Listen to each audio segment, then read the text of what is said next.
জোট হতেও পারে, এই যে জোট তারা আসলে করছেন ওয়ান বক্স বা ধর্মভিত্তিক দলগুলো, সেই জোট অব্যাহত থাকতে পারে, আলোচনা চলছে, কিন্তু নতুন করে কারো সঙ্গে জোট গঠনের সম্ভাবনাও নাকচ করে দিচ্ছেন না, বা সেটি হলেও দোষের কিছু দেখছেন না। যদি এমন বাস্তবতায় যদি ধর্মভিত্তিক এই দলগুলোর জোট না হয়, শেষ পর্যন্ত নির্বাচনী আসন সমঝোতা যদি না হয়, যদি সেখান থেকে কেউ বেরিয়ে আসতে চায় এবং সেই বেরিয়ে আসা দলগুলো বিএনপির সঙ্গে নির্বাচনী আসন সমঝোতায় যেতে চায়, বিএনপি কি তাদেরকে সাদরে গ্রহণ করবে কিনা?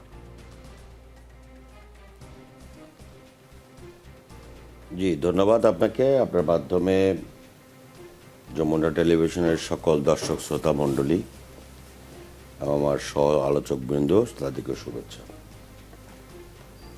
এখানে তো আসলে নির্বাচনকে কেন্দ্র করে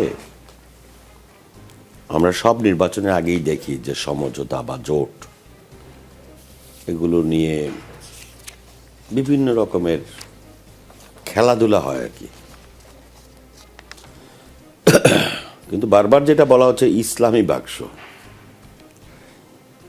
ইসলামী বাক্স তো এখন নাই। ইসলামী বাক্স মাঠে একটা প্রচারণা যে ইসলামী বাক্স, ইসলামী বাক্সের প্রার্থী তো একজন হিন্দু প্রার্থী, তার ইসলামী বাক্সের প্রার্থী হতে পারেন না। আজকে আপনি দেখবেন যে খ্রিস্টান অ্যাসোসিয়েশনের একটা গ্রুপ জামাত ইসলামের আমিরের সঙ্গে দেখা করেছেন এবং সেই অ্যাসোসিয়েশনের সেক্রেটারি তিনি একটু আগেই বক্তব্য রেখেছেন। তিনি স্পষ্টতই বলেছেন যে জামাতের আমির বলেছেন যে আমরা ইসলামী শরিয়ার কোনো আইন চালু করব না।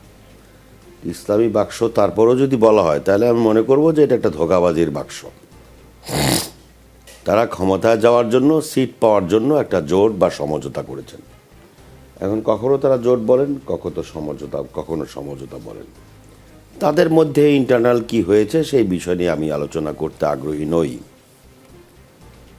তারা প্রথমে 8 দল ছিলেন, পরে 11 দল হয়েছেন, 11 দল বেড়ে আরও 15 দল হবেন, নাকি 11 দল কমে আরও 7 দল হবেন, সেটা আমার আলোচনার বিষয় না।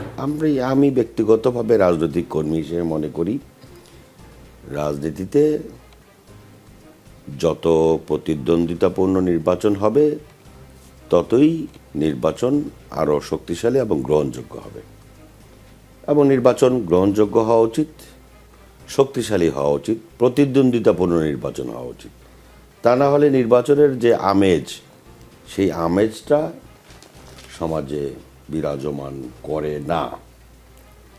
এখানে দু একটা কথা এসছে, বিশেষ করে শেখ ফজলুল করিম মারুফ সাহেব বলেছেন ইসলাম ওন করেন যারা। ইসলাম ওন করেন যারা মানে কি? মানে মারুফ সাহেব না, আমার মনে হয় যে আরেকজন ভদ্রলোক। ইসলাম ওন করেন, এটি কি শুধু ওনারা করেন? ইসলাম ওন করার ক্ষেত্রে সবচেয়ে বেশি অগ্রগামী হচ্ছে বাংলাদেশ জাতীয়তাবাদী দল। একজন বলেছেন এনসিপি নেতৃত্ব দিয়েছে জুলাই আন্দোলনে। মানে কি? এনসিপির জন্মই তো হলো জুলাই আন্দোলনের কয়েক মাস পরে। এনসিপি নেতৃত্ব দিয়েছে কোথায়? এনসিপির বহু নেতা আছে, দেশের বাইরে ছিলেন, তারা এসে এখানে বড় বড় পদ দখল করেছেন। তো এই জাতীয় কথাগুলো বলার ক্ষেত্রে আমার মনে হয় একটু সতর্ক অবস্থান নেওয়া উচিত। শেখ ফজলুল করিম মারুফ সাহেব বলেছেন যে রাজনীতিতে শেষ বলতে কোনো কথা নেই। হ্যাঁ, রাজনীতিতে শেষ কথা বলতে কিছু নেই, সেটা রাজনীতির প্রেক্ষাপটে একটা সময় গিয়ে বোঝা যাবে সর্বশেষ কি দাঁড়ায়।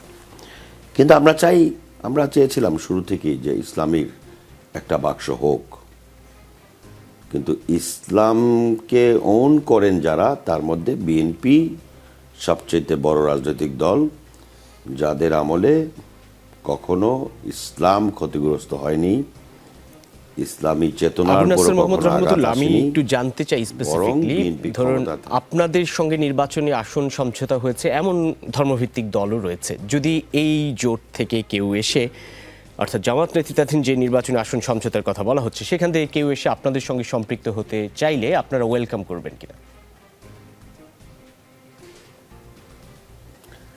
দেখুন, আমি বিএনপির নীতি নির্ধারণী ফোরামের কেউ না। যদি কোনো অবস্থায় এরকম যদি হয় যে কারো আসনে কেউ জিতে আসার মতো কোনো প্রার্থী থাকেন, এলাকায় অবস্থান ভালো আছে এবং তারা দেশপ্রেমিক, জাতীয়তাবাদী এবং ইসলামী আদর্শকে ধারণ করেন, সেরকম কোনো প্রার্থী বা দল যদি থাকেন, তাহলে দলের নীতি নির্ধারণী পর্যায়ে সেখানেই চূড়ান্ত আলোচনা করে সিদ্ধান্ত। যে কোনো সিদ্ধান্ত হতেই পারে, সেক্ষেত্রে আমাদের কোনো আপত্তি নেই। কিন্তু আমি যেটা আপনাকে বলছিলাম সেটা হচ্ছে যে এই যে মানে এই বেচা কিনার রাজনীতি, যে একটা কথা হচ্ছে যে জুলাই অভ্যুত্থানের নেতৃত্ব দেওয়া দল এনসিপি, এটা হচ্ছে খুবই আপত্তিকর একটা বক্তব্য। এবং ইসলামকে ওন করেন যারা, এখানে বিএনপিকে বাদ দিয়ে তাদেরকে ইসলামকে ওন করার যে একক এজেন্সি বা সহজ এজেন্সি দাবি করা হচ্ছে, এটা এক ধরনের প্রতারণামূলক বক্তব্য। এগুলো না করাই ভালো। রাজনীতিতে শেষ কথা নাই, ওইটাই চূড়ান্ত কথা।